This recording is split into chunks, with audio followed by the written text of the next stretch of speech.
Hello. Darwin. How's everybody?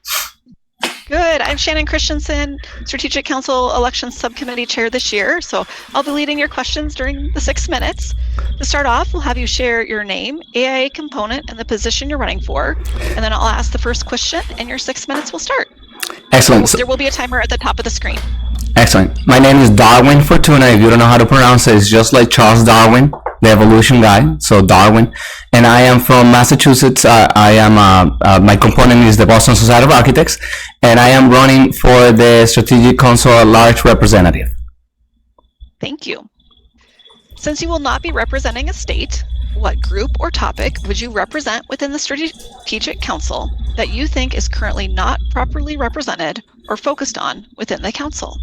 You know, as I have been looking into my transition forward from previous groups that I have led, like the Small Firm Exchange, I bring a lot with me, and one of them is the small firm perspective, the minority perspective, and where technology really takes shape is on small firms. Most of the challenges come to small firms. So I'm basically looking at it from that lens of small firms perspective and demographics, which I'm very happy to see that's been changing over time. But with me on the Strategic Council, it will really drastically change up. Thank you. At its core purpose, what do you believe the goal of the Council is? So the goal of the Council is to change a big problem with the AIA, which is reactive. We're so reactive, and we get burned out.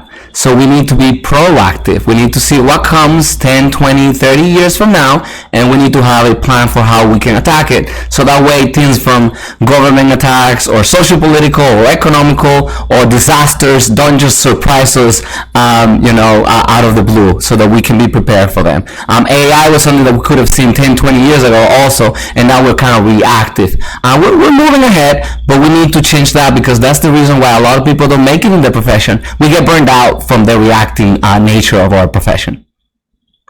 Thank you. As an at-large representative, how will you expand the footprint of our work? Who will you engage with our monthly reports? What I've been doing with the SFX is an example, and also at my firm, and AIA has been doing it. Using our social media networks, the forward focus, future focus, all of those social media, we're meeting people where they're at, and social media and technology is a way of communicating. Often we complain that the value of architecture is not understood. Well, that's great, because we can define what that means. So social media, emerging professionals, which are the next generation, young architects, National Associate Committee, they consume social media, they consume shorts, they consume different ways of operating. So we really need to up our channels, and those clicks and those views are really important, because that's the way that the public receives our messages. So we really need to engage them. Thank you. What one topic do you believe the Council should focus on in 2027? 2027. It's a great question.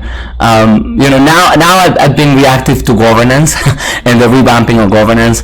But I would say equity, diversity, and inclusion should not be forgotten because of powers that are not within our control. We need to keep those in there because they have been misunderstood, in my opinion. And I think that we need to define what that means. What's equity? What's diversity? What's inclusion? But not just from a tokenization or anything like that. It really is a ecosystem.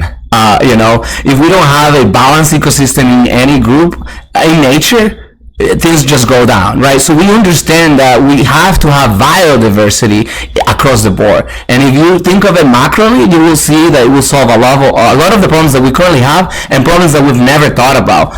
Even regenerative design or creative, it's all about biodiversity. It's understanding what that means from an equity, diversity, and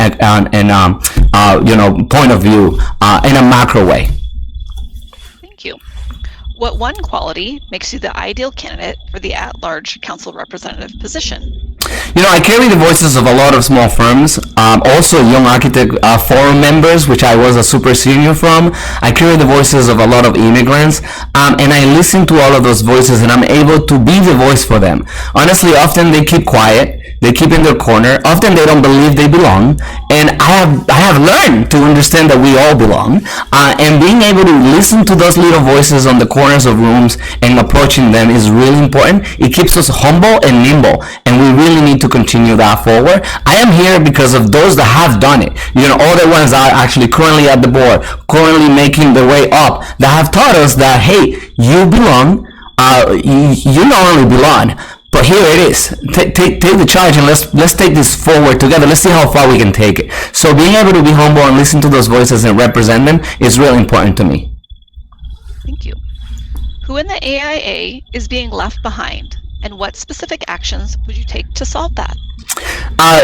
Coming from the small firm perspectives, often I think that the small firms are being left behind. But I think it's a bit of a two-way street. It's also understanding our own place, and that's why governance is important. Understanding our own role, not just saying we're 3/4 of all firms.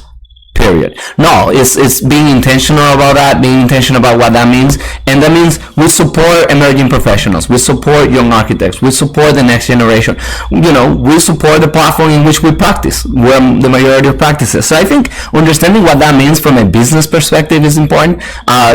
Knowing how business happens, how that takes place, is very important. So small firms should continue to be front and center within the institute.